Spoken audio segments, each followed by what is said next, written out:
The Frog Prince, from Grimm's Fairy Tales. One fine evening a young princess put on her bonnet and clogs and went out to take a walk by herself in a wood. And when she came to a cool spring of water that rose in the midst of it, she sat herself down to rest a while. Now she had a golden ball in her hand, which was her favorite plaything, and she was always tossing it up into the air and catching it again as it fell. After a time she threw it up so high that she missed catching it as it fell, and the ball bounded away and rolled along upon the ground, till at last it fell down into the spring. The princess looked into the spring after her ball, but it was very deep, so deep that she could not see the bottom of it. Then she began to bewail her loss, and said, "Alas, if I could only get my ball again, I would give all my fine clothes and jewels, and everything that I have in the world." Whilst she was speaking, a frog put its head out of the water and said, "Princess, why do you weep so bitterly?" "Alas," said she, "what can you do for me, you nasty frog? My golden ball has fallen into the spring." The frog said, "I want not your pearls and jewels and fine clothes, but if you will love me and let me live with you and eat from off your golden plate and sleep upon your bed, I will bring you your ball again." "What nonsense," thought the princess. "This silly frog is talking. He can never even get out of the spring to visit me, though he may be able to get my ball for me, and therefore I will tell him he shall have what he asks." So she said to the frog, "Well, if you will bring me my ball, I will do all you ask." Then the frog put his head down and dived deep under the water, and after a little while he came up again, with the ball in his mouth, and threw it on the edge of the spring. As soon as the young princess saw her ball, she ran to pick it up, and she was so overjoyed to have it in her hand again that she never thought of the frog, but ran home with it as fast as she could. The frog called after her, "Stay, princess, and take me with you as you said," but she did not stop to hear a word. The next day, just as the princess had sat down to dinner, she heard a strange noise, tap, tap, plash, plash, as if something was coming up the marble staircase.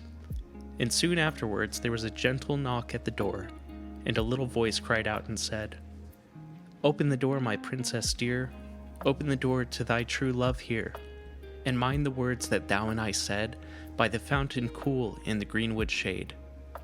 Then the princess ran to the door and opened it, and there she saw the frog, whom she had quite forgotten. At this sight she was sadly frightened, and shutting the door as fast as she could, came back to her seat.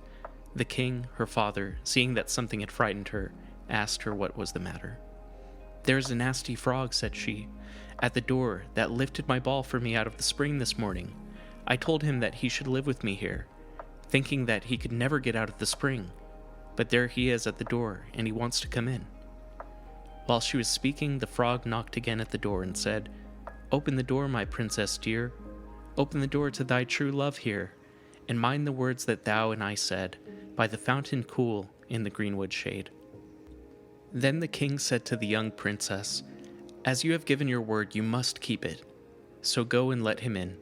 She did so, and the frog hopped into the room and then straight on, tap, tap, plash, plash, from the bottom of the room to the top, till he came up close to the table where the princess sat.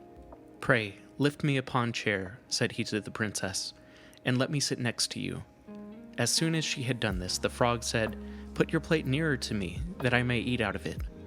This she did, and when he had eaten as much as he could, he said, "Now I am tired. Carry me upstairs and put me into your bed." And the princess, though very unwilling, took him up in her hand and put him upon the pillow of her own bed, where he slept all night long.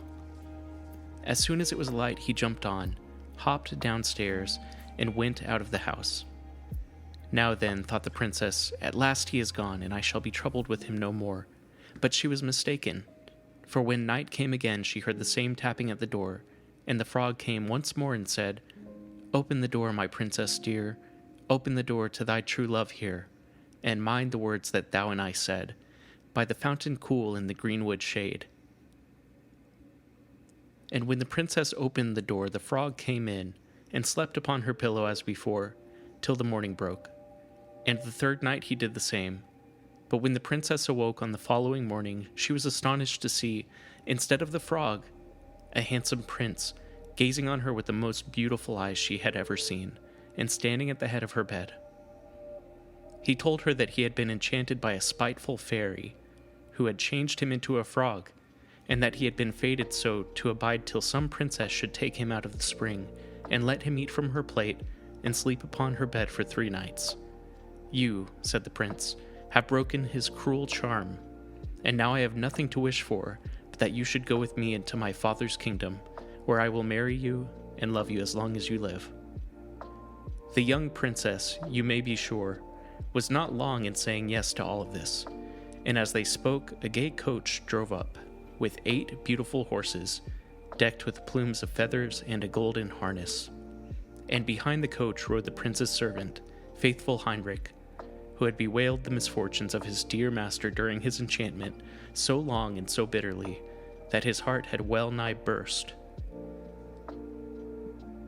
They then took leave of the king, and got into the coach with 8 horses, and all set out, full of joy and merriment, for the prince's kingdom, which they reached safely. And there they lived happily a great many years.